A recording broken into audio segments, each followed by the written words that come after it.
السلام عليكم ورحمة الله وبركاته. سبحانك لا علم لنا إلا ما علمتنا إنك أنت العليم الحكيم. رب اشرح لي صدري ويسر لي أمري واحلل عقدة من لساني يفقهوا قولي. لا حول ولا قوة إلا بالله وما توفيقي إلا بالله العلي العظيم. نحمده ونصلي على رسوله الكريم أما بعد. قال الله تعالى في القرآن العظيم وفي القرآن المجيد: أعوذ بالله من الشيطان الرجيم بسم الله الرحمن الرحيم. ولئن أطعتم بشرا مثلكم إنكم إذا لخاسرون. صدق الله العليم. قال نبينا صلى الله عليه وسلم: لا طاعة لمخلوق في معصية الخالق. رواه أحمد. صدق رسول الله صلى الله عليه وسلم. எல்லா புகழும் புகழ்ச்சியும் ஏக வல்லவனாகிய அல்லாஹ் ஒருவனுக்கே உரித்தாகட்டும். சாந்தியும் சமாதானமும் சங்கடங்களை சகித்து தங்கடங்களை தகர்த்தறிந்து சத்திய மார்க்கத்தை சங்கமமாக்கி தந்த சர்தார் முஹம்மது ஸல்லல்லாஹு அலைஹி வஸல்லம் அவர்கள் மீதும் அவர்களுடைய சொல்லையும் செயலையும் நடைமுறைகளையும் எடுத்து நடந்து ஈருலகிலேயும் வெற்றி கண்ட சத்திய சகாபாக்கள் சகாபாக்கள் பெண்மணிகள் நல்லவர்கள் நாதாக்கள் அழகாக்கள் சுமதாக்கள் புனிதம் நிறைந்த ஜும்ஆவை நிவர்த்தி செய்வதற்காக வந்திருக்கக்கூடிய நாம், வரவிருக்கக்கூடியவர்கள், நம்முடைய பிள்ளைகள் அனைவர்கள் மீது அல்லாஹ்வுடைய பேரருளும் கருணையும் என்றென்றும் நின்றிருக்கவட்டமாக. அன்றைக்கு அல்லாஹ்வுடைய நேர்மையான முஃமின்களே, இஸ்லாமிய மாதத்தின் இரண்டாவது மாதமாம் சஃபர் மாதத்தினுடைய இரண்டாவது ஜும்ஆவிலே நாம் எல்லாம் அமர்ந்திருக்கிறோம். எதை கேட்பதற்காக வேண்டி அமர்ந்திருக்கிறோமோ அதன்படி தங்கள் வாழ்க்கையை வைத்துக் கொள்ளக்கூடிய நல்வாழ்க்கைகள் அல்லாஹ் நமக்கு தந்தருள்வானாக. ஆரம்பமாக இன்ஷாஅல்லாஹ் ரகசிய வாழ்க்கையையும் பரகசிய வாழ்க்கையையும் அல்லாஹ் உயர்த்திக் கொள்ளும் பொழுது ஆரம்பமாக எனக்கும் அடுத்ததாக உங்களுக்கும் நன்முறை வழங்கியவனாக என்பதை தொடர்கிறேன். அது ஒரு உச்சி நேரம், கடுமையான வெயில், சுடுகாலை பகல். அவுலியா ஹஸரத் அபூபக்கர் சித்தீக் ரலியல்லாஹு தஆலா அவர்கள் வந்து கொண்டிருக்கிற போது கொடியவனான உமைத் பின் கலப் என்பவர் தனக்கு அடிமையாக இருக்கக்கூடிய பிலால் ரலியல்லாஹு அன்ஹு அவர்களை சித்திரவதை செய்து கொண்டிருக்கிறார். பார்த்திட்ட அபூபக்கர் ரலியல்லாஹு அவர்கள் ரசூலுல்லாஹ்விடத்தில் வந்து சொன்னார்கள்: யா ரசூலல்லாஹ், சின்னஞ்சிறு சிட்டுக்குருவியை பெரிய கழுகு கொத்திக் கொண்டிருக்கிறது என்று நடந்த நிகழ்வை நபிகள் நாயகத்தில் சொன்னபோது அண்ணல் நபி அவர்கள் உதிர்த்த அழகிய வார்த்தை கஹாத்தைனி ஃபில் ஜன்னா, இரு கைகளையும் இணைத்து வைத்து சொன்னார்கள்: பிலாலை யார் அடிமை தலையிலிருந்து உரிமையிட்டு அழைத்து வருகிறாரோ அவரும் நான் சொர்க்கத்தில் இப்படி இருப்போம் என இரு விரல்களை இணைத்து சொன்னபோது அபூபக்கர் ரலியல்லாஹு தஆலா அன்ஹு அவர்கள் தன்னுடைய சொந்த பணம் 400 திரகத்தை எடுத்துக் கொண்டு போய் உமைத் பின் கலப் என்பவரிடத்தில் கொடுத்துவிட்டு பிலால் ரலியல்லாஹு அன்ஹு அவர்களை அடிமை தலையிலிருந்து உரிமையிட்டு அழைத்துக் கொண்டு வந்து முத்தமடவின் முன்பதாக நிறுத்துகிறார்கள். பிலாலை பார்த்த உடனே பெருமானார் ஸல்லல்லாஹு அலைஹி வஸல்லம் சொன்னார்கள்: யா அஹி தஆல், சகோதரரே அருகிலே வாருங்கள். அழுதார்கள் பிலால் ரலியல்லாஹு அன்ஹு அவர்கள். அடுத்து சொன்னார்கள்: யா அஹி இஜ்லிஸ் மஇ, வாருங்கள் என் அருகிலே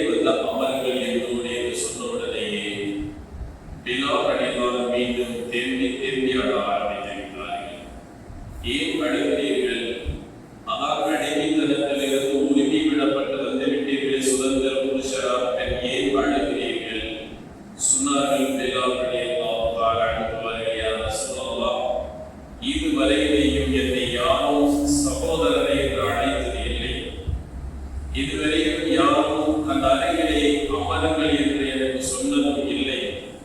அந்த வார்த்தை உங்களிடத்திலிருந்து நான் கேட்கிற போது எனக்கு ஒரு விதப்பமாக இருப்பதனால் என் கண்கள் கண்ணீர் இருக்கிறது என்று கார்மிய நேரத்தில் ஹஸரத் பிலால் ரலியல்லாஹு தஆலா அன்ஹு அவர்கள் சொன்னது இஸ்லாமிய வரலாற்றில் பதிவு செய்யப்பட்டிருக்கக்கூடிய ஒரு செய்தி.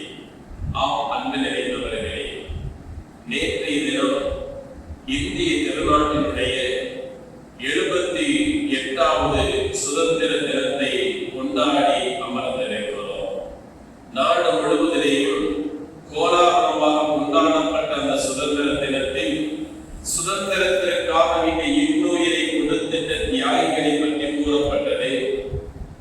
அங்கே உயிர் கொடுத்திட்ட எந்தெந்த தியாகிகள், ஃப்ரீடம் ஃபைட்டர்ஸ் என்று சொல்லக்கூடிய அவர்கள் பேசப்பட்ட அத்தனை மனிதர்களை உற்று நோக்கி பார்த்தால் பெரியவர்கள் பேசுகிறார்கள், அறிஞர்கள் பேசுகிறார்கள், ஆட்சியாளர்கள் பேசுகிறார்கள், நாட்டை ஆளுபவர்கள் பேசுகிறார்கள். எல்லா பேச்சுக்களையும் நீங்கள் உற்று நோக்கி பார்த்து விட்டால் ஒரு உண்மை புரியும். என்னவென்றால், இஸ்லாமியர்களை பற்றி ஒரு வார்த்தை கூட அங்கு ஏற்படவில்லை, வரவில்லை. இரண்டு நபர்கள் பெயர் மட்டும் இங்கே குறிக்கப்பட்டது. ஒன்று தீர திப்பு சுல்தான், 2 இந்தியாவுடைய முதல் கல்வி அமைச்சர் மௌலானா அப்துல் கலாம் ஆசாத் ரஹ்மத்துல்லாஹி அலைஹி அவர்கள், இருவர் பெயர் மட்டும் உச்சரிக்கப்பட்டது என்பது இந்த நேரத்தில் நான் உங்களுக்கு பதிவு செய்து கொள்கிறேன். அடிமைத்தனம் என்பதை அறவே ஒழித்த மார்க்கம் இஸ்லாம் மட்டும்தான். இஸ்லாம் மட்டும்தான். அதனால்தான் இனபேதம், நிறபேதம், மொழி பேதம் என்பது இஸ்லாத்தில் இல்லை என்பதை அழகாக சொல்லித் தரக்கூடியவர்கள். அண்ணல் நபி ஸல்லல்லாஹு அலைஹி வஸல்லம் அவர்கள் இந்த சமூகத்தை கட்டமைப்பதற்காக எடுத்துக்கொண்ட முதல் நடவடிக்கைகள் எதுவென்றால் அடிமைத்தனத்தை ஒழிப்பதுதான் பிரதானமான செய்தியாக அவர்களிடத்திலே இருந்தது. 10,000 சஹாபாக்களோடு மக்கமா நகரத்திற்குள் ஃபதஹ் மக்கா வெற்றி பெற்று நுழைகிற போது கஅபாவினுடைய சாவியை யாரிடத்திலே கொடுத்து திறக்க சொல்வது என்று வருகிற போது அங்கும் இங்கும் தேடி ஐன பிலால், பிலால் எங்கே என்று கேட்டார்கள். பிலால் ரலியல்லாஹு தஆலா அவர்களை வரவழைத்து அவர்கள் கையிலே சாவியை கொடுத்து அவர்களை திறக்க வைத்து அவர்களை முதலாவதாக கஅபாவுக்குள்ளே நுழைய வைத்து அவர்களை தொழ வைக்க வைத்து அவர்களை பாங்கு சொல்ல வைத்த போது அதிர்ந்து விட்டார்கள் பிலால். சற்றேறக்குறைய கொஞ்ச நாட்களுக்கு முன்பு வரையிலேயும் நான் அடிமைப்படுத்தப்பட்டிருந்தேன், என்னை போன்று இவ்வளவு உயர்வு தருகிறார்கள் என்று அடித்தளத்தில் இருப்பவர்களை உயர்நிலைக்கு கொண்டு வந்து நிறுத்துவதுதான் உத்தம நபி அவர்கள் எடுத்துக்கொண்ட முதல் நடவடிக்கை. அதனால்தான் எத்தனையோ நபர்களை அடிமைத்தனத்திலிருந்து விடுதலையாக்கி சுதந்திரமுடையவர்களாக ஆக்கியவர்கள் நபிகள் நாயகம் ஸல்லல்லாஹு அலைஹி வஸல்லம் அவர்கள். சுதந்திரத்தை விரும்புவதும் அடிமைத்தனத்தை ஒழிப்பதும் இஸ்லாமினுடைய தாரக மந்திரம். குர்ஆன் ஹதீஸ் முழுவதிலும் நீங்க பார்த்தால் தம்ரீரு ரகபா, அடிமைகளை சுதந்திரங்களாக மாற்றிவிடுங்கள். இழ்காத்து ரகபா, அடிமைகளை உரிமை விடுங்கள். பாவம் செய்தீர்களா, அன்றைய காலகட்டத்தில் பரிகாரமாக அடிமையை உரிமை விடுங்கள் என்று அல்பரை குர்ஆன் ஹதீஸும் தெளிவாக சொல்லித் தருவதோடு மட்டுமல்ல, ஒரு படி மேலேயே சொன்னதே யா அய்யுஹன் நாஸ், மனிதர்களே. இந்த இடத்தில் நாம் புரியக்கூடிய ஒன்று, யா அய்யுஹல்லதீன ஆமனு, இறை நம்பிக்கையாளர்களே, ஈமான் கொண்டவர்களே என்று இறைவன் அழைக்கவில்லை, மாறாக யா அய்யுஹன் நாஸ், மனிதர்களே. உலகத்தில் இருக்கக்கூடிய எல்லா மதத்தவர்களையும் அல்லாஹ் அழைக்கிறார். உலகத்தில் இருக்கக்கூடிய எல்லா மொழியினர்களையும் அல்லாஹ் அழைக்கிறார். உலகத்தில் இருக்கக்கூடிய ஏற்றத்தாழ்வு கண்டு வாழக்கூடிய ஜனங்களையும் அல்லாஹ் அழைத்து வைத்து சொல்கிறார், யா அய்யுஹன் நாஸ், உலக மக்களே. உலகத்தில் வாழக்கூடிய வேறுபட்டு இருப்பவர்களே, மாறுபட்டு இருப்பவர்களே, பேதப்பட்டு இருப்பவர்களே, மக்களே, அல்லாஹ் அழைத்து விட்டு சொன்னார், இன்னா ஹலக்னாகும் மின் தக்கரின் வ உன்ஸா, ஒரு ஆண் ஒரு பெண்ணிலிருந்து நீங்கள் படைக்கப்பட்டிருக்கிறீர்கள். உங்களை ஒரு ஆண் ஒரு பெண்ணிலிருந்து படைத்திருக்கிறேன்.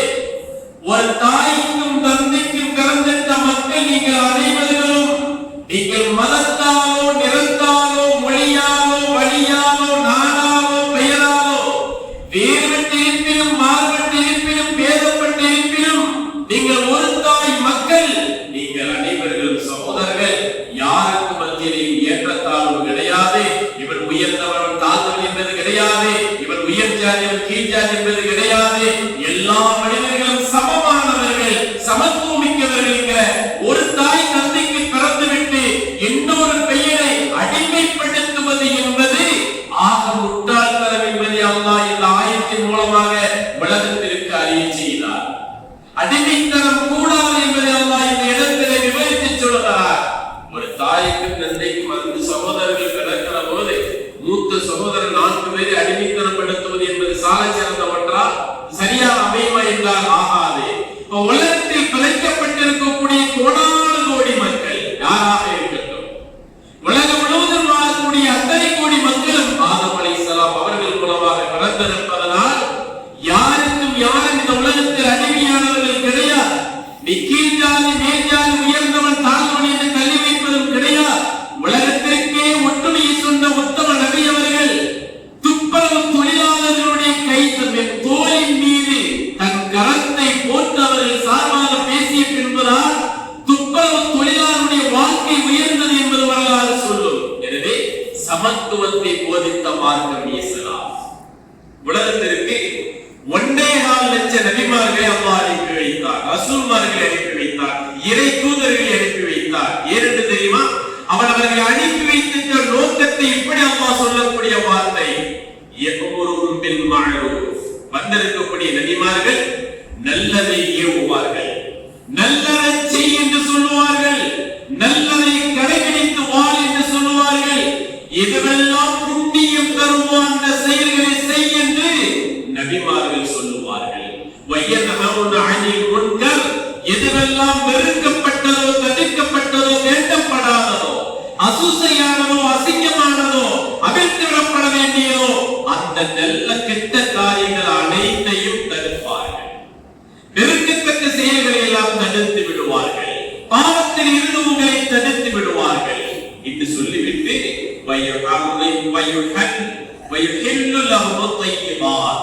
ஹலாலான நல்ல பாவமாக்கப்பட்ட உடலுக்கு எது ஆரோக்கியம் தருமோ அது போன்ற உணவுகளை உங்களுக்கு ஹலாலாக ஆக்குவார்கள்.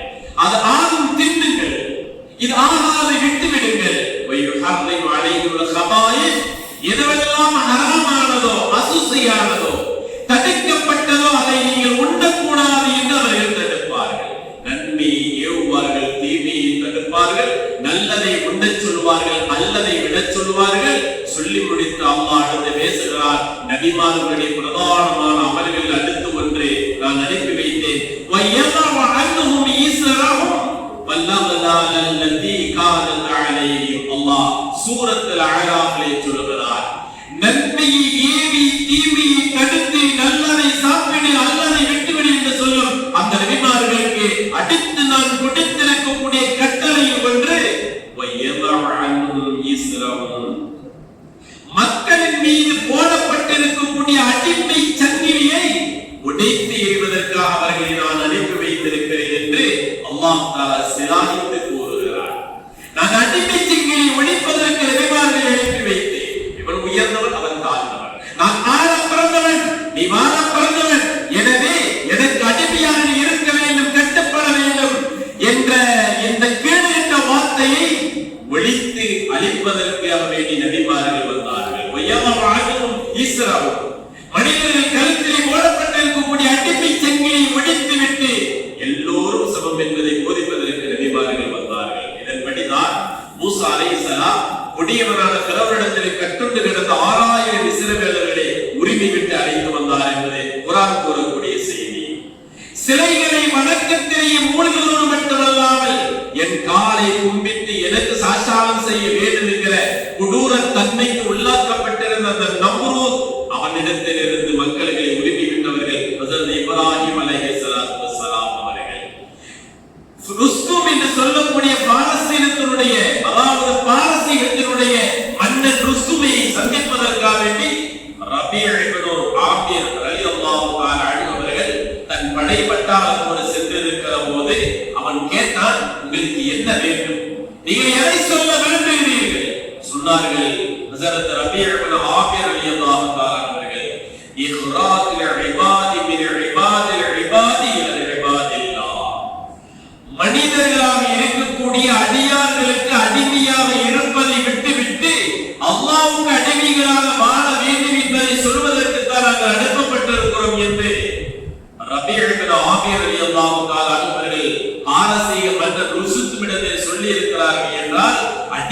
தலையை உடைத்து எறிவதுதான் இஸ்லாத்தினுடைய முக்கிய அம்சமாக இருக்கிறது.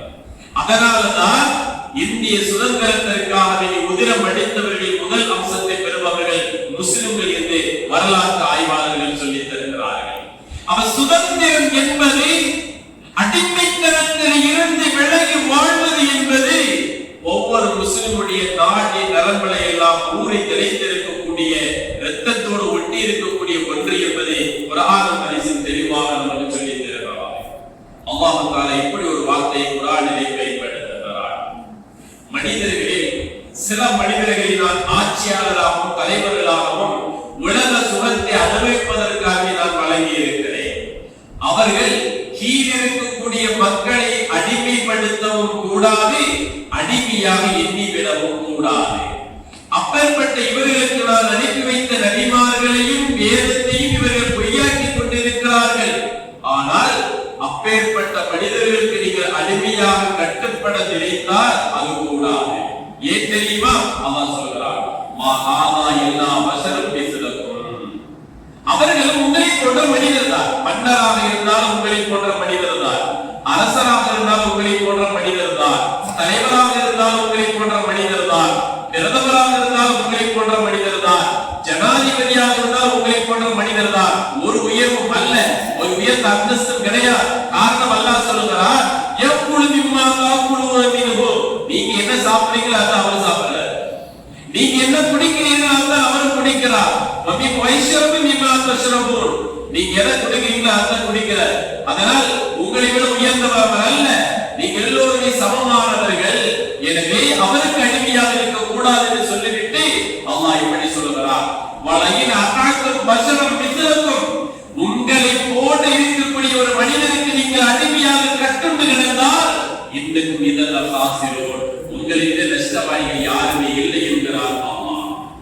இது மாதிரியான ஆயத்துகளும் வசனங்களும் சம்பவங்களும் சரித்திரங்களும் ஹதீஸ்களும் தான் ஒட்டுமொத்த இந்தியாவில் வாழ்ந்துட்டு அன்றைய முஸ்லிம்களை தட்டி எழுப்பியது. யாருக்கு அடிமையாக இருக்கார் என்று வாழ்பவர்களாக இருந்தாலும் இல்லை, இன்று ஆட்சி கையில் கொடுக்கப்பட்ட ஆள்பவர்களாக இருந்தாலும் இந்திய நாட்டு மக்களை அடிமைப்படுத்த வேண்டுகிற எண்ணம் அவர் மூளையில் குடைத்தாலே போதும் அடுத்த நிமிடம் முஸ்லிம்கள் தான் வெளித்துக் கொண்டிருவார்கள் அவர்களை இல்லாமல் ஆக்குவதற்கு என்பதில் இந்திய நாட்டிலே சுதந்திர விடுதலை வித்துகள் நமக்கு எடுத்துத் தரக்கூடிய வார்த்தைகள். அதனால அல்லாஹ் தஆலா சொல்லக்கூடிய ஒரு வார்த்தை, இந்திய திருநாடு சுதந்திரம் அடைந்து 78 வருடங்கள் ஆகிறது. இந்திய மண்ணுக்கும் இஸ்லாமியர்களுக்கும் என்ன சம்பந்தம் இருக்கிறது? ஏன் முஸ்லிம்கள் முதலாக ஆங்கிலேயரை எதிர்த்தார்கள்? ஏன் சிறை சென்றார்கள்? ஏன் சொத்துக்களை இழந்தார்கள்? ஏன் அவர்கள் மட்டும் சித்திரவதைக்கு ஆளாக்கப்பட்டார்கள் என்ற கருத்துக்களை நாம் முன்வைப்பதற்கு முன்பதாக அல்லாஹ் சொல்லக்கூடிய ஒரு வார்த்தை மனதிலே பதிய வைப்போம். லக்கது கான ஃபீ கஸஸிஹிம் இபரத்தன் லில் அல்பாப், வரலாறுகளில் அறிவுடையவர்களுக்கு படிப்பினை இருக்கிறது என்கிறார் அல்லாஹ்.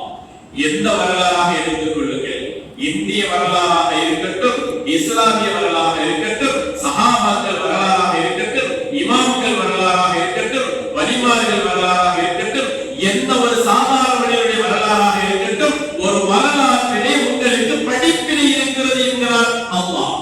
இந்திய திருநாட்டினுடைய வரலாற்றில் என்ன படிப்பினை இருக்கிறது என்று நாம் கொஞ்சம் யோசிக்கிறேன். முதலாவதாக முஸ்லிம்கள் அந்த வரலாறை படிக்கிறேன். காரணம், காலப்போக்குகள் ஆக ஆக முஸ்லிம்களுடைய வரலாறுகள் கொஞ்சம் கொஞ்சமாக மறைக்கப்படுகிறது. ஆட்சி அதிகார பொறுப்பு 11 ஆண்டு காலமாக எங்கள் கையில் இருக்கிறது. மீடியாக்கள் எங்கள் கைவசம் இருக்கிறது. எல்லா தொலைத்தொடர்பு பத்திரிகைகளும் எங்கள் கைவசம் இருக்கிறது. நாங்கள் என்ன சொல்கிறோமோ அதை வைத்துதான் வரலாற்றை திரிப்பதும் விதிப்பதும் கிழிப்பதும் அழிப்பதும் எங்கள் கட்டளையில் நடப்பதனால் உண்மையான வரலாறுகள் எல்லாம் உடைக்கப்படுகிறது. துரோகிகள் தியாகிகளாகவும் தியாகிகள் எல்லாம் துரோகிகளாக ஆக்கப்பட்டு இருப்பதனால் முதலாவதாக முஸ்லிம்கள் இந்திய வரலாற்றை படியுங்கள். படித்த பின்புதான் அடுத்த தலைமுறைக்கு அந்த வரலாற்றை சேர்க்க முடியும், சொல்ல முடியும். சொன்னால்தான் அல்லாஹ் சொல்கிறார், லக்கது கான லகும் ஃபீ கஸஸிஹிம் இபரத்தன் லில் அல்பாப், அறிவுடையவர்களுக்கு வரலாறிலே ஒரு படிப்பினை இருக்கிறது என்று அல்லாஹ் தஆலா சொல்லித் தருகிறார். எல்லா மனிதருக்கும் பிறந்த பிறந்த மண்ணின் மீது, பிறந்த ஊரின் மீது, பிறந்த நாட்டின் மீது ஒரு அன்பும் ஒரு பற்றும் இருக்கும். அது இல்லாமல் யாருக்கும் இருக்காது. ஆனால் இஸ்லாமியர்களுக்கு கொஞ்சம் அளவு கடந்த பற்று இந்தியாவின் மீது உண்டு. ஏன்? என்ன காரணம்? எதற்காக வேண்டி இந்த காரணம் சொன்னவர்கள் முஹம்மது ரசூலுல்லாஹ் ஸல்லல்லாஹு அலைஹி வஸல்லம் அவர்கள் தபரானிலே ஒரு நபியே ஹுப்பல் வதனி நிஸ்ஃபுல் ஈமான். தாய் மண்ணை நேசிப்பது, பிறந்த மண்ணை நேசிப்பது, பிறந்த நாடை நேசிப்பது அல்லாஹ்வையும் ரசூலையும் மறுமையையும் வேதத்தையும் நபிமார்களையும் வழக்குகளையும் ஏற்றுக்கொண்டிருக்கக்கூடிய ஈமானின் ஒரு அங்கம் என்றார்கள் ஸல்லல்லாஹு அலைஹி வஸல்லம் அவர்கள். தாய் நாட்டை நேசிப்பது இறை நம்பிக்கையின் ஒரு அங்கம். என்ன யாரும் சொன்னதல்ல, எவரும் சொல்லிக் கொடுத்ததல்ல, சொன்னவர்கள் முஹம்மது ரசூலுல்லாஹ் ஸல்லல்லாஹு அலைஹி வஸல்லம் அவர்கள். அந்த வார்த்தையை தாங்கிக் கொண்ட முஸ்லிம்கள், அந்த வார்த்தையை உள்ளத்தில் புதைத்துக் கொண்ட முஸ்லிம்கள், அந்த வார்த்தையை இதயத்தில் வடித்துக் கொண்ட முஸ்லிம்கள் தாய் நாட்டின் மீது கொஞ்சம் பற்றும் பாசமும் அதிகமாக வைத்திருக்கிறார்கள். இன்றும் வைத்திருக்கிறார்கள், என்றும் வைத்திருப்பார்கள், இதற்கு முன்னும் வைத்திருந்தார்கள். காரணம், இந்திய நாடு நான் பிறந்த நாடு, நான் வளர்ந்த நாடு. இந்தியா எங்கள் தாய் நாடு, இஸ்லாம் எங்கள் வழிபாடு, தமிழே எங்கள் மொழியாகும், தன்மானம் எங்கள் உயிராகும் என்று முதலை சீனி முகமது இந்த பாட்டை பாடிய போது எல்லா பட்டி தொட்டிகளில் உள்ளவர்களையும் தட்டி எழுப்பியது இந்த பாடல்கள். அது அற்புதமான தியாக உணர்வுகளை வெளிப்படுத்தக்கூடிய ஒரு பாடல். இஸ்லாமியர்களை குறித்து இன்று இருக்கக்கூடிய ஆட்சியாளர்கள் எந்த கருத்தில் கொண்டு பேசுகிறார்கள் என்பதை அடித்து நொறுக்கி நாங்கள் எல்லாம் தோழிகள், நீங்கள் எல்லாம் தியாகிகள் என்று கேட்கக்கூடிய பாடல். இந்த பாடலை பாடியதற்கு மட்டும் அவர் 1 மாத காலம் சிறை தண்டனை அனுபவித்தார் என்பது இந்திய நாட்டினுடைய வரலாற்றில் இது ஒரு செய்தி. என் நாடு இந்திய நாடு, இந்த பாட்டை பாடியவர் அவர்தான். எனவே இந்த நாட்டுக்கும் நமக்கும் இந்த சம்பந்தம் இருக்கிறது. வரலாறை நாம் தான் முதலாவதாக புரட்டி பார்க்க வேண்டும். இஸ்லாமியர்களுக்கும் இந்த நாட்டுக்கும் சம்பந்தம் இல்லை என்று சொல்லும் அது எவ்வளவு பெரிய வரலாற்று ஆசிரியராக இருந்தாலும் சரி, சரியான வரலாறு படிக்காமல் சொல்கிறார் என்பதாக அர்த்தம்.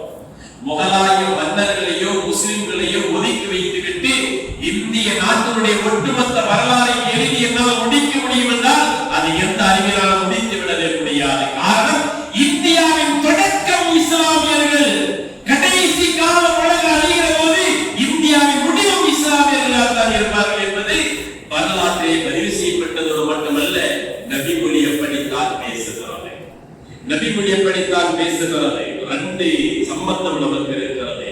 ஒன்று, நாம் பிறந்ததால் இந்த நாடு நம்முடைய தாய் நாடு. இரண்டாவது, இந்த நாடுதான் இஸ்லாத்தினுடைய பூர்வீக மண் என்பதை முதலாவதாக முஸ்லிம்கள் விளங்க வேண்டும். இந்த நாடு பூர்வீக மண்ணை முஸ்லிம்களுக்கு, வேற யாருக்கும் அல்ல, நமக்கு பூர்வீக மண்ணை. அதனால்தான் முஸ்லிம்கள் கொதித்திருந்தார்கள். இந்த நாட்டை அணியப்பட வந்த ஆங்கிலேயர்களிடத்தில் முதலாவதாக கொதித்து எழுந்தார்கள். முதல் ரத்தம் ஒரு முஸ்லிம் தான் வெடித்தார், அவரும் ஒரு ஆலிம்தான் வெடித்தார். ஒரு உலமாவுடைய ரத்தம் தான் இந்திய நாட்டினுடைய விடுதலைக்கு முதல் வித்தாக அமைந்தது. வரலாற்றை நாம் முதலாக தெரிய வேண்டும். இந்திய நாட்டுக்கு இஸ்லாமியர்களுக்கும் எந்த சம்பந்தம்? இன்று ஆள்பவர்களுக்கும் இந்தியாவுக்கும் கூட சம்பந்தம் இல்லை என்பது வரலாறு சொல்லக்கூடிய உண்மை செய்தி. அதுதான் எங்க இந்திய நாடு சுதந்திரம் அடைந்ததற்கு இன்னுயிரை நீர்ந்திருக்கக்கூடியவர்களுடைய பட்டியல் இந்திய கேட்டிலே பதிவு செய்யப்பட்டிருக்கிறது. இன்று ஆளுபவர்கள் சொல்கிறார்கள் அல்லவா, இவர்களில் ஒருவர் பெயராவது இருக்கா என்று பதிவு செய்து எடுத்து காட்டுங்கள் பார்க்கலாம். ஏன் அவர்களுடைய தலைவராக வீர சாவர்கர் எரிமலையில் இருக்கக்கூடிய வெடித்து பாருங்கள். இந்திய நாட்டுக்கு யார் இதில் அதிகமாக ஈடுபட்டது அவரே சொல்கிறார். அல்லாஹ் சொல்வதை போன்று எதிரியாக இருந்தாலும் சத்தியத்தினால் பேச வைப்பேன் என்பார் அல்லவா, அவர் பேசி இருக்கிறார். அவருடைய புத்தகத்தை எல்லாம் எடுத்து படித்து பாருங்கள். நமக்கும் இந்தியாவுக்கும் எந்த சம்பந்தம் என்றால், அகமது ஷரீப் முஸ்னத் அகமதிலே 3094-95 நபிமொழி இப்படி சொல்லுகிறது. அப்பொழுது அகமது அல்லாஹ் ஆதம் ஆரம்பத்தில் இருந்து ஆதம் அலைஹிஸ்ஸலாம் முதலாக இறங்கிய இடம் இந்தியா என்கிறார்கள் நபிகள் நாயகம் ஸல்லல்லாஹு அலைஹி வஸல்லம் அவர்கள். நுபுவத்தை பெற்ற அந்த நாவில் இந்தியாங்கிற வார்த்தை பதிவு செய்யப்படுகிறது. முஹம்மது ரசூலுல்லாஹ் சொல்கிறார்கள், இப்னு அப்பாஸ் ரலியல்லாஹு தஆலா அன்ஹு இந்த நபிமொழியை நமக்கு பதிவு செய்திருக்கிறார்கள். உலகில் தான் முதல் மனிதராக இருக்கக்கூடிய ஆதம் அலைஹிஸ்ஸலாம் அவர்கள் இறங்கிய மண் என்கிறார்கள் நபிகள் நாயகம் ஸல்லல்லாஹு அலைஹி வஸல்லம் அவர்கள். இலங்கையில் அவர்கள் இறங்கிய பாதணி சுவடி இருப்பதை தான் இன்றும் கூட சிவன் பாதணி என்று சகோதர சமுதாயத்தைச் சேர்ந்தவர்கள் சொல்லிக் கொண்டிருக்கிறார்கள். ஷீத் அலைஹிஸ்ஸலாம் என்ற அவருடைய மகன் ஒருவர் இருந்தார். அதைத்தான் சேது சமுத்திர திட்டம் என்று அவர்கள் சொல்லிக் கொண்டிருக்கிறார்கள். இந்திய நாடு இஸ்லாமியர்களுக்கு பூர்வீக மண் என்பதனால் அடிமைத்தனத்தை ஒழிப்பதற்கு திகழ்ந்தெழுந்தவர்கள் அவர்கள் தான் என்று வரலாற்று ஆய்வாளர்கள் எல்லோரும் சொல்கிறார்கள். இது ஒரு நபிமொழி. இரண்டாவது நபிமொழி நபிகள் நாயகம் ஸல்லல்லாஹு அலைஹி வஸல்லம் சொல்வதாக அலி ரலியல்லாஹு தஆலா அவர்கள் அறிவிக்கிறார்கள். உலகத்தின் நறுமணங்களில் எல்லாம் சிறந்த நறுமணம் இந்தியாவிலிருந்து தான் எனக்கு வருகிறது என்று நபிகள் நாயகம் ஸல்லல்லாஹு அலைஹி வஸல்லம் சொன்னார்கள்.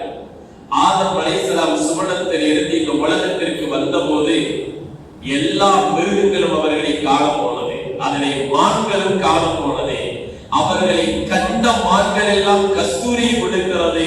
அவர்களை காணாத மான்கள் எல்லாம் கஸ்தூரி கொடுப்பது இல்லை. சொர்க்கத்தில் இருந்து வந்த ஆதம் அலைஹிஸ்ஸலாமுடைய மேடையில் தொட்ட காற்றுகள் எல்லாம் இலங்கையை சுற்றி இருக்கக்கூடிய மரங்களில் பட்டதனால் நறுமணத்தின் கமலம் எண்ணம் அங்கே வந்தது இல்லையா?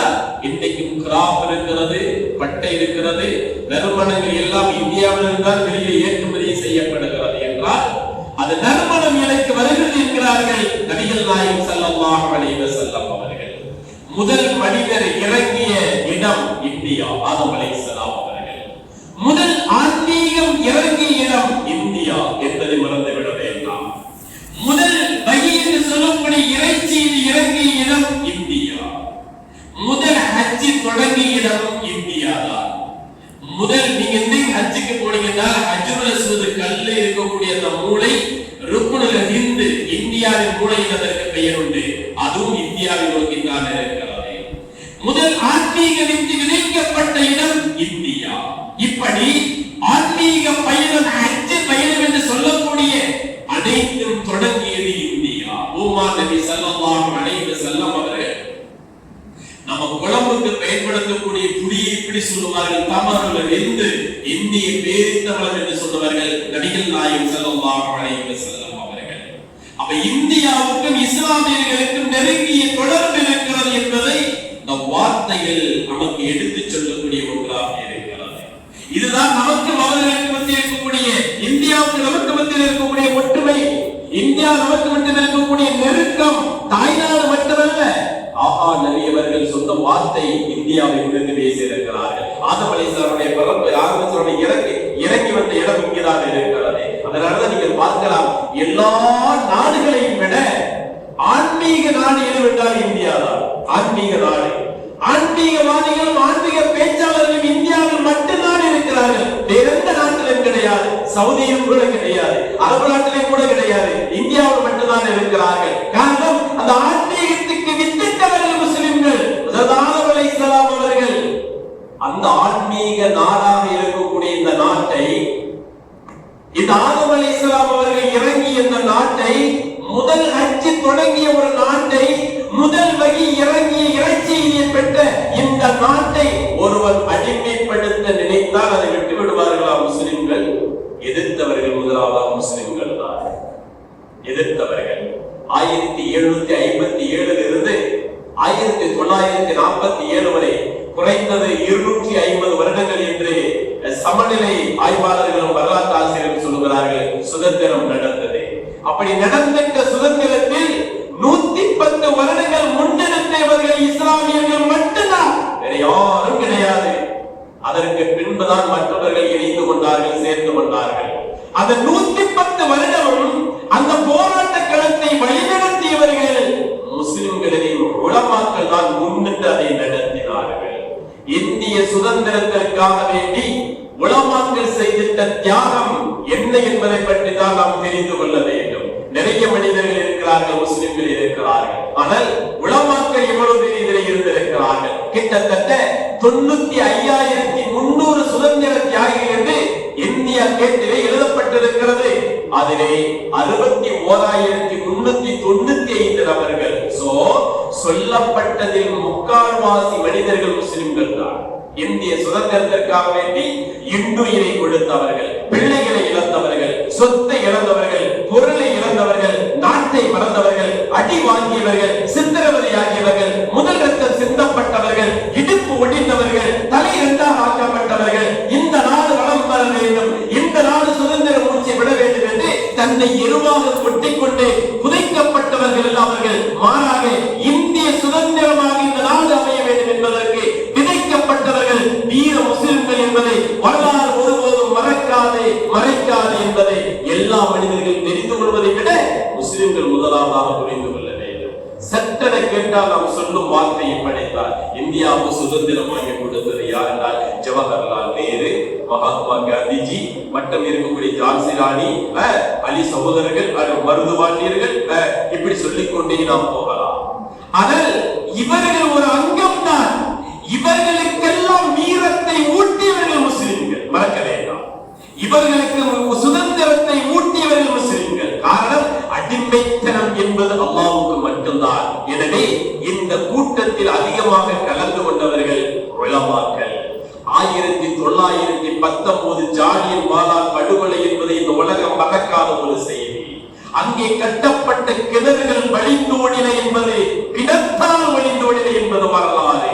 அந்த வரலாற்றிலே பதிவு செய்யப்படுகிறது. ஏறக்குறைய அதிகமான மனிதர்கள் அதில் கொல்லப்பட்டவர்கள் அனைவர்களுமே முஸ்லிம்கள். கிட்டத்தட்ட 600க்கு மேற்பட்ட உலமாக்கள் அங்கே உயிரை கொடுத்திருக்கிறார்கள் என்று வரலாற்று ஆசிரியர்கள் பதிவு செய்கிறார்கள். உத்தமபாளையம் கருத்தராவுதர் கல்லூரியில் பேராசிரியர், வரலாற்று பேராசிரியராக பணியாற்றக்கூடிய அப்துல் சமத் அவர்கள் எழுதியிருக்கக்கூடிய தியாகத்தின் பச்சை அந்த புக்கை எடுத்து படியுங்கள். நெல்லை திருநெல்வேலியில் இருக்கக்கூடிய வரலாற்று ஆசிரியர் திவான் எழுதியிருக்கக்கூடிய இந்திய விடுதலை போரில் இஸ்லாமியர்களின் பங்களிப்பு என்று சொல்லக்கூடிய இந்த வரலாறை படிக்கவே முடியவில்லை. இஸ்லாமியர்கள் செய்திருக்கக்கூடிய தியாகம், அவர்கள் இழந்திருக்கக்கூடிய அடிவாங்கி இருக்கக்கூடிய அத்தனையும் இந்த சுதந்திரமாக இந்திய நாடு வாழ வேண்டும் என்பதற்காக வேண்டி முதலாக 1757 இந்தியாவுக்காக சுதந்திரத்திற்காக வேண்டி முதலாவதாக குரல் கொடுத்தவரும் முதலாவதாக இறக்கப்பட்டவருமானவர் மௌலானா சிராஜுத் தௌலா, வங்காள தேசத்தின் சிங்கம் என்று அழைக்கப்பட்டார். அவர்தான் இந்திய நாட்டினுடைய முதலாக இரத்தத்தை சிந்தியவர். நாம் நினைப்பதை போன்ற 1900 தொடங்கி 1947 முடிந்ததல்ல இந்திய நாட்டுடைய வரலாறு. ஏறக்குறைய 250 வருட கால போராட்டம் இந்த ஆங்கிலேயரை துரத்துவதற்காக வேண்டி இந்திய நாட்டில் எப்படித்தான் வாழ்ந்திருக்கிறது. கிட்டத்தட்ட இந்தியாவுக்கு ஒரு சின்ன ஒரு சிறப்பும் இருக்கிறது. என்ன தெரியுமா? இந்தியாவுக்கு போன்று 90 நாடுகள் அடிமைப்படுத்தப்பட்டிருந்தது. ஆனால் பூரண சுதந்திரம் வேண்டும் என முதலாவது குரல் கொடுத்தது இந்தியா தான். அதில் குரல் கொடுத்தவர் முஸ்லிம் தான். அதில் முதலாவது குரல் கொடுத்தவர் மௌலானா தான். ஆலிம் தான் முதல் குரல் கொடுத்தார். அவர் தான் இந்திய தேசத்திற்காக வேண்டி முதல் ரத்தத்தையும் அடித்தார் என்பது இந்திய நாட்டினுடைய முக்கியமான அம்சத்தில் அதுவும் ஒன்றாக இருக்கிறது. அதற்கு அடுத்ததான் 89 நாடுகள் சுதந்திரம் பெற்றது என்பதை நாம் விளங்கிக் கொள்ளலாம். நமக்கெல்லாம் தெரிந்திருக்கக்கூடிய ஒரு செய்திதான் அது. அதாவது நடந்திருக்கக்கூடிய யுத்தங்களில் எதிரிகளாக இருக்கக்கூடிய வீர தியாகிகளை எல்லாம் சிறையில் அடைக்க வேண்டும் என்று ஒரு சிறை ஒன்று செய்து வைத்திருந்தான் ஆங்கிலேயர். அந்த சிறைக்குள்ளேயே ஆங்கிலேயர்களை எல்லாம் அடைத்து முடித்தவர் மௌலானா சிராஜுத் தௌலா ரஹ்மத்துல்லாஹி அலைஹி அவர்கள் தான். உலகத்திற்கு பூரண சுதந்திரம் வேண்டும். முதலாவதாக ஆலிம்கள் செய்திருக்கக்கூடிய தியாகம் தான் இன்று இருக்கிறது. அவர்கள் கல்லூரிகளை எல்லாம், பள்ளிவாசல்களை எல்லாம் ஜும்ஆ மேடையாக எல்லாம் சுதந்திர மேடையாக மாற்றினார்கள். வெள்ளையரே வெளியேறு என்று வீராவசரத்தை பேசியவர்கள். ஏன் வீர சாவர்கர் என்று சொல்லக்கூடியவர் எரிமலையில் 34-35 வருடத்திலே பதிவு செய்கிற போது இப்படி சொல்லுகிறார்.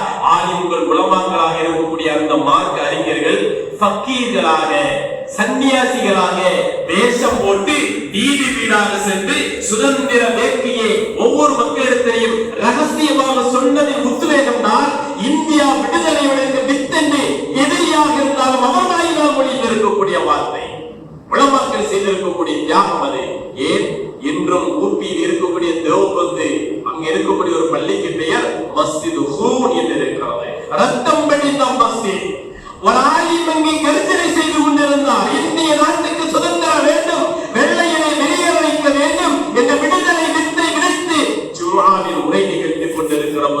ஆங்கிலேயரால் சுடப்பட்டு மெகாபுலனுடைய ரத்தம் தெரிந்ததனால் அந்த ரத்தத்தை விளைந்த பள்ளிக்கு இந்த மஸ்ஜித் கூடியது என்றும் இருக்கிறது என்றால் இந்திய சுதந்திரத்திற்காக வேண்டி இஸ்லாமியர்கள் பாடுபட்டு இருக்கிறார்கள். நிறைய உலமாக்கள் இதிலே பங்களித்திருக்கிறார்கள். காரணம், அவர்கள் தான் சொல்லிக் கொடுத்தார்கள் சுதந்திரம் என்றால் என்ன. நாளை மறுமை நாளையில் அம்மா கேட்கக்கூடிய கேள்வி ஒன்று படைத்தால் எல்லா மனிதர்களும் நிற்பார்கள். ஹாஜியார்கள் நிற்பார்கள், ஜிகாது செய்தவர் நிற்பார், தொழுகையாளி நிற்பார், எல்லோரும் இங்கே நிற்பார்கள். ஆனால் அத்தனை பேர்களும் சொர்க்கத்திற்கு நுழைய நிற்கிற போது அல்லாஹ் கேட்பார், நீ ஜிகாது செய்தால் பாவம், அந்த ஜிகாது செய்ய வேண்டும், அது சிறப்பென்னோட யார் சொல்லிக் கொடுத்தா? இதோ ஆலிம் தான். அப்ப குருவுக்கு முன்னாடி நிச்சயம் சொர்க்கத்துல போகலாமா? போகக்கூடாது. அப்ப அவர் தான் போகணும். ஹஜ் செய்தாய், எப்படி செய்ய வேண்டும், ஏன் செய்ய வேண்டும், பருவம் என்ன சொல்லிக் கொடுத்தது யார்? அவர்தான். அங்கேயும் கேள்வி அப்படித்தான் வரும். அது போன்றுதான் ஒரு சுதந்திரம் என்னவாக இருக்க வேண்டும் என்பதை உலகத்திற்கே போதித்தவர்கள் உலமாக்கள். ஆனால் அன்றில் இருந்து இன்று வரை உலமாக்கள் இந்த சமுதாயத்திற்காக வேண்டிய உழைக்கிறார்கள். ஆனால் இந்த சமுதாயம் இந்த உலமாக்களுக்கு என்ன செய்கிறது, செய்தது, செய்ய போகிறது ஒன்றுமல்ல, பூஜ்ஜியம். இதனால்தான் இந்த சமுதாயம் இன்னும் தீட்சி பாதையை நோக்கி போய்கொண்டிருக்கிறது என்பது ஆய்வின் முடிவிலே சொல்லப்பட்ட வார்த்தை. மார்க்கத்தை போதிக்கக்கூடிய உலமாக்கள் மதிக்கப்படுவது என்பது குறைவுதான். உங்களுக்கு எல்லாம் தெரியும். இந்த சுதந்திர நாட்டுக்காக நீங்க உயிரை கொடுத்துட்ட ஆலிம்களுடைய பட்டியல் நீண்டு கொண்டே போகிறது. சொல்வதற்கு டைம் இல்லை. மௌலானா முஹம்மது அலி ஜௌஹர் ரஹ்மத்துல்லாஹி அலைஹி அவர்கள் மாபெரும் ஆலிம், மக்காவிலே பிறந்திருக்கக்கூடியவர். அதே மாதிரி அஹமது ஷா ரஹ்மத்துல்லாஹி அலைஹி மௌலானா அவர்கள் சிறந்தவர்கள்.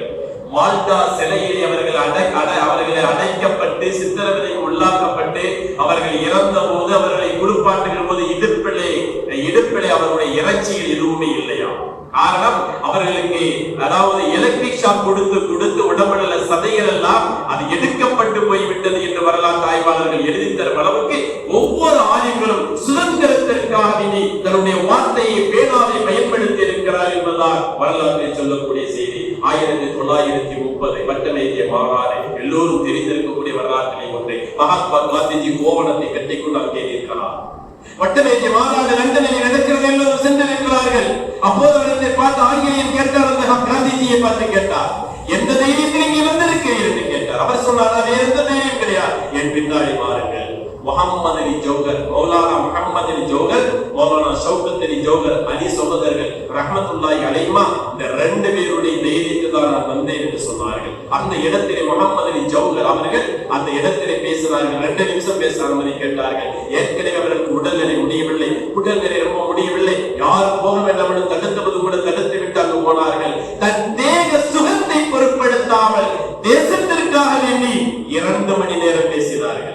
ஆங்கிலேயன் அதிர்ந்து போய்விட்டார். கடைசியில் சொன்னார்கள், ஒன்று, என் இந்திய நாட்டுக்கு சுதந்திரத்தை தான், சுதந்திர அந்த நாட்டில் எனக்கு கபரை தாய் என்று கேட்டார்கள். அங்கேதான் இறந்தும் போனார்கள்.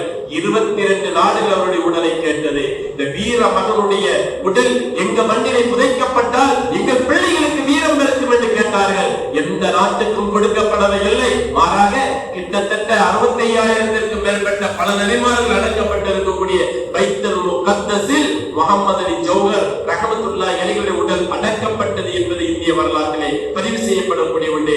தேசத்திற்காக உயிர் கொடுத்தவர்கள் உலமாக்கள், இந்த நாடு சுதந்திரம் பெறுவதற்கு உயிர் கொடுத்தவர்கள் உலமாக்கள். முஹம்மது அலி ஜௌஹர் ரஹ்மத்துல்லாஹி அலைஹி இரவு நேரம் நடுநிசி நேரம் கஅபாவுடைய திரைச்சீலை பிடித்துக் கொண்டு முஹம்மது அலி ஜௌஹர் மௌலானா அவர்கள் கேட்ட துஆ, யா அல்லாஹ், இந்திய திருநாட்டுக்கு சுதந்திரத்தை தான், சுதந்திர இந்தியாவில் இஸ்லாமியர்களுக்கு வாழ்வை தா என்று துஆ செய்தார்கள்.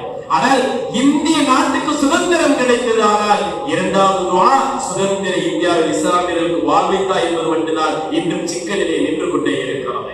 இந்திய நாட்டில் அவர்கள் செய்திட்ட அந்த துஆவின் பின்னணியில் தான் இந்திய நாடு 1947 ஆகஸ்ட் 15 லைலத்துல் கத்ர் ரமலான் 27 இந்தியா சுதந்திரம் அடைந்தது இரவு நேரத்தில். அதனால்தான் இன்னும் இந்த இந்தியா ஜனநாயக நாடாக இருக்கிறது, இனியும் இருக்கும். எல்லாம் ரப்பல் ஆலமீன் அந்த வீர தியாகிகளுடைய மண்டலை எல்லாம் சொர்க்க பூஞ்சோலையாக்கி தந்தருவானாக. வாஹித்தாவான அல்ஹம்துலில்லாஹி ரப்பில் ஆலமீன்.